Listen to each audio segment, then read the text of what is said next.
Hello, Squirrel Squad. It's time to read the rest of whatever chapter this title says. I think it's 10. Such a man, laughed good-natured Mrs. K as she put the relics in the rag bag. I suppose the others are torn up to rig ships, bandage cut fingers, or make kite tails. It's dreadful, but I can't scold him. He's so absent-minded and good-natured. He lets those boys ride over him roughshod. I agree to do his washing and mending, but he forgets to give out his things, and I forget to look them over, so he comes to a sad pass sometimes. Let me mend them, said I. Don't mind it, and he needn't know. I'd like to. He's so kind to me about bringing my letters and lending books.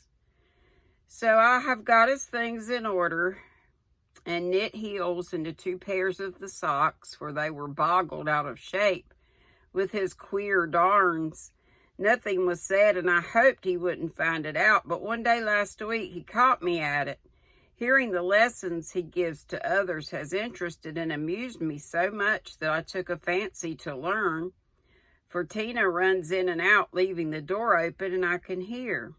I'd been sitting near this door, finishing off the last sock, and trying to understand what he said to a new scholar who is as stupid as I am. The girl had gone, and I thought he had also. It was so still, and I was busily gabbling over a verb and rocking to and fro in a most absurd way when a little crow made me look up. And there was Mr. Bear looking and laughing quietly while he made signs to Tina not to betray him. So, he said, as I stopped and stared like a goose, you peep at me, I peep at you. And this is not bad, but see, I am not pleasanting when I say, have you a wish for German? I'm not pleasanting. Yes, but you're too busy and I'm too stupid to learn, I blundered out, as red as a peony. Prut, we will make the time and we fail not to find the sense. At evening, I shall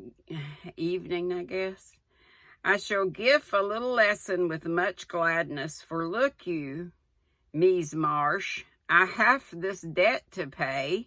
And he pointed to my work. Yes, they say to one another, these so kind ladies, he is a stupid old fellow. He will see not what we do. He will never observe that his sock heels go not in holes any more.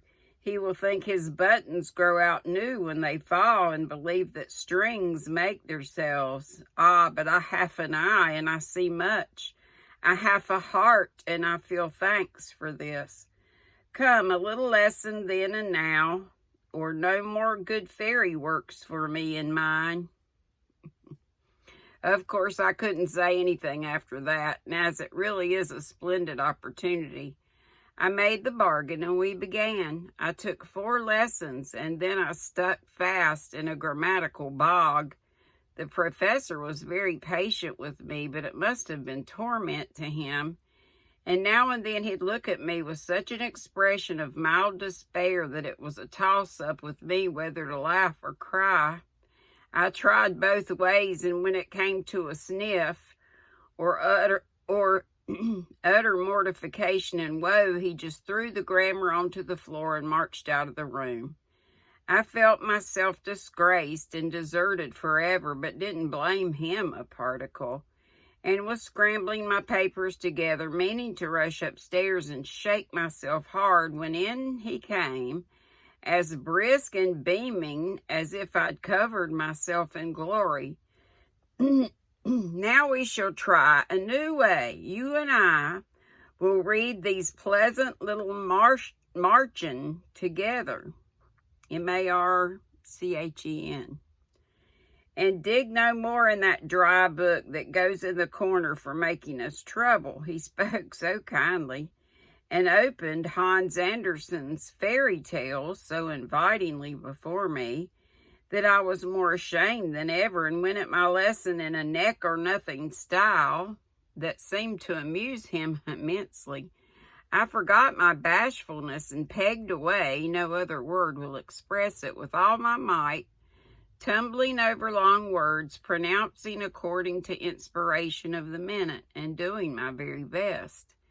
When I finished reading my first page and stopped for a breath, he clapped his hands and cried out in his hearty way, "Dat is good! Now we go well. My turn." I'd do him in German, "Give me your ear." And away he went, rumbling over the words with a strong voice and a relish which was good to see as well as hear.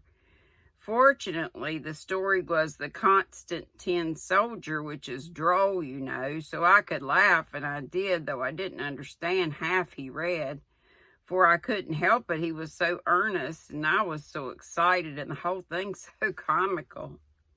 After that, we got on better, and now I read my lessons pretty well, for this way of studying suits me, and I can see that the grammar gets tucked into the tales and poetry, as one gives pills and jelly. I like it very much, and he doesn't seem tired of it yet, which is very good of him, isn't it?